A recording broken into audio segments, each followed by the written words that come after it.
அப்பா அப்பான்னு தலைப்பெழுதி கவிதை எழுத உட்கார்ந்தா கண்ணெல்லாம் கலங்குது. கவிதை எங்க வருகுது? எனக்கு சின்ன காயம் பட்டாலே நீ துடியா துடிப்ப. உனக்கு பெரிய அடியே பட்டாலும் அசால்ட்டா நீ நடப்ப. நீ ஓடாத ஓட்டம் இல்ல, படாத பாடு இல்ல, வாழ்க்கையில வாங்காத அடி இல்ல, எடுத்து சொல்ல யாரும் இல்ல. படிச்சு பட்டம் கிட்டோன்னு ஏறும் வாங்கினது இல்ல. பரம்பரை பணக்காரன் இல்ல. வெட்டி பந்தா உனக்கு இல்ல. வெட்டித்தனமா ஒரு நாளும் உன்ன நான் பார்த்ததில்ல. ஆன நல்ல துணி நீ போட்டதில்ல. நீ ஆனா பிறந்துட்டனாலேயே உன்னால அழுக கூட முடிஞ்சதில்ல.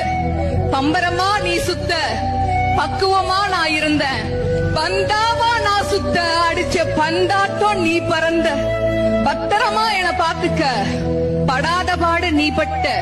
அதனாலதான்ப்பா ஆண்டவனே ஆனாலும் அப்பாவுக்கு அப்புறம்தான்.